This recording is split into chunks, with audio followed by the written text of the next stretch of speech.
নমস্কার, আমি বিনয় শাস্ত্রী। আশা করি ঈশ্বরের কৃপায় আপনারা ভালোই আছেন। আজকে আমার ভিডিওর আলোচ্য বিষয় রাহুর নক্ষত্র পরিবর্তন এবং মিথুন রাশি বা লগ্ন। তাহলে রাহু এতদিন পর্যন্ত অর্থাৎ 1 আগস্টের আগে পর্যন্ত 24 নক্ষত্র বা শতভিসায় ছিল, তার নিজের নক্ষত্র। তাহলে 1 আগস্ট 23 নক্ষত্র বা ধনিষ্ঠা নক্ষত্রে পদার্পণ করেছে এবং এখানে নিয়ার অ্যাবাউট 8 মাস থাকবে। এখানে 4টে চরণ, প্রত্যেকটা নক্ষত্রেরই 4টে চরণ। তাহলে 4টে চরণ অতিক্রম করতে নিয়ার অ্যাবাউট রাহুর 8 মাস লাগে। তাহলে 2026 গোটা এবং 2027-এর কয়েক মাস লাগবে। তাহলে এই অবস্থায় মিথুন রাশি বা লগ্নের জাতক জাতিকাদের উপর কীরূপ প্রভাব বিস্তার করবে? প্রথম বলি যে রাহুর ক্যারেক্টারটা কেমন। রাহু কিছুটা ছলনাময়, তার ভিতরটা একরকম, বাইরেরটা একরকম। রাহুর মধ্যে নীচ শ্রেণী, নীচ মনোবৃত্তি এইগুলো থাকে, দাসত্ব বৃত্তি, নেশা, যত রকমের নেশা আছে, যত নিম্ন কাজ আছে সব রাহুর আন্ডারে। তাহলে রাহু ভালো কিছু দিতে পারে না, অবশ্যই পারে, দিলে কিন্তু প্রচুর দেয়। কারণ রাহুর তো অতৃপ্ত ক্ষুধা, তার গলা কাটা না, সে যাই খায় তার তো পরিতৃপ্তি বা পেট ভরে না। ফলে অতিরিক্ত লোভ, লালসা, নেশা, যাহাই অতিরিক্ত তাহাই রাহু, এটা বলতে পারেন। তবে রাহুর পজিটিভিটি থেকে নেগেটিভিটি বেশি। আবার রাহু 0 থেকে হিরো করে, হিরো থেকে 0 করে। যাই হোক, এইবার বলি মঙ্গল সম্বন্ধে। মঙ্গলের মধ্যে আছে শৌর্য, বীর্য, সাহস, ডিফেন্স লাইন। এই মঙ্গল আপনাকে নেগেটিভ দিকেও নিয়ে যেতে পারে, আবার পজিটিভ দিকেও নিয়ে যেতে পারে। তাহলে আপনার জীবনে অর্থাৎ মিথুন রাশি বা লগ্নের কীরূপ প্রভাব বিস্তার করবে? প্রথম কথা যে মিথুন রাশি বা লগ্নের এখানে 3টে নক্ষত্র আছে, আমি নক্ষত্র ফল শেষে বলবো। তাহলে প্রথমেই বলি এই মঙ্গল হচ্ছে ষষ্ঠপতি এবং একাদশপতি, আর রাহু বসে আছে মিথুন রাশি বা লগ্নের নবমে বসে আছে। তাহলে নবম মানে বেশ ভালো জায়গা, শুভ জায়গা। যেটা প্রথমেই বলতে পারি সেটা চাকরিতে সাফল্য, চাকরিতে পরিবর্তন হতে পারে, অনেকে নতুন চাকরি পেতে পারে। তবে এই চাকরিগুলো খুব একটা উন্নত মানের হয় না, কারণ রাহুর তো নিজ বৃত্তি, খুব একটা উন্নত মানের না, ছোটোখাটো চাকরি বা চাকরিতে যদি ট্রান্সফার হয় তাহলে দেখবেন খুব একটা ভালো জায়গা আপনি পেলেন না, যেখানে আমরা ঠিক স্যাটিসফ্যাকশন আছে সেই রকম নয়।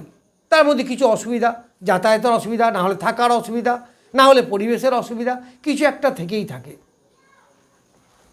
এই নবম স্থানে বসে আছে রাহু একাদশপতির নক্ষত্রে। তাহলে কী হবে? আয় কিন্তু আপনার প্রচুর বাড়বে। সে আপনি ব্যবসা করেন, সে আপনি চাকরি করেন, হোয়াট এভার যাই করুন না কেন, আপনার আয় উপার্জন কিন্তু বাড়বে।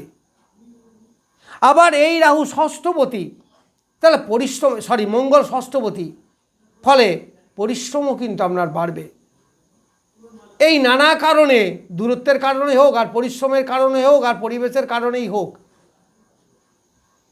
স্যাটিসফ্যাকশন কিন্তু আপনার খুব একটা এই সময় থাকবে না। এই রাহু আপনার নবম স্থানে আছে। নবম স্থানে থাকার জন্যে ভাগ্যের পরিবর্তন, সাময়িক কালের জন্য দূরে ভ্রমণ করা। যারা হায়ার এডুকেশনে টেকনিক্যাল লাইনে পড়াশুনো করেন বা মেডিকেল লাইনে, তাদের কিন্তু ভালো হবে, কারণ মঙ্গল তো মেডিকেল দেখে, অপারেশন, মেডিসিন ইত্যাদি। আবার রাহু সে কী করে? যা দেয় বাড়িয়ে দেয়, কারণ রাহুর কাজ হচ্ছে বৃদ্ধি করা। তাহলে পিতার শরীর স্বাস্থ্যের সময় লক্ষ্য রাখবেন। পিতার শারীরিক ডিস্টার্ব হতে পারে, লিভার সমস্যা, গ্যাস অম্বল, অ্যাসিডিটি এইগুলো হতে পারে। ঈশ্বরের প্রতি বিশ্বাস খুব যে থাকবে তা নয়। এই সময় তীর্থ ভ্রমণ খুব একটা ভালো হবে না। যেটা সব থেকে ভালো হবে সেটা আয় উপার্জন, বড়দের কাছ থেকে হেল্প পাওয়া, দাদা দিদি জেঠা কাকা এদের কাছ থেকে হেল্প পাওয়া, এইগুলো কিন্তু আপনি পাবেন। তবে লোন থেকে কিন্তু খুব সাবধান, এই সময় আপনার লোন হয়ে যেতে পারে। আর লোন নিলে সেই লোন কিন্তু শোধ হওয়া খুব মুশকিল, ফলে লোন নিলে খুব সাবধানে নেবেন। এই রাহু মিথুন রাশি বা লগ্নের নবমে বসে আছে। নবম থেকে আমরা তীর্থ ভ্রমণ, দূর ভ্রমণ, পিতার শরীর স্বাস্থ্য, ভাগ্যের উন্নতি বা অবনতি এইগুলো দেখা যায়। তাহলে ভাগ্যের কি চরম উন্নতি হবে? ভাগ্যের পরিবর্তনটা কি দারুণভাবে হবে? তবে যারা দূরে আছেন তাদের কিন্তু হবে। তাই ভাগ্যের পরিবর্তন, আয় বাড়বে, উপার্জন বাড়বে। যারা জন্মভূমি থেকে দূরে আছেন তাদের পক্ষে কিন্তু অবশ্যই ভালো। এই রাহু প্রেম প্রীতির ব্যাপারে অনেকটা কিন্তু আপনাকে এগিয়ে নিয়ে যাবে। রোম্যান্স বৃদ্ধি পাবে, আসক্তি বৃদ্ধি পাবে, কামনা বাসনা এইগুলো বৃদ্ধি পাবে, এইগুলো সবই কিন্তু পাবেন। অনেকে নতুন প্রেম হবে, তবে প্রেমের মধ্যে একটু দ্বন্দ্ব, একটু ঝগড়া ঝামেলা এই সবই থাকবে।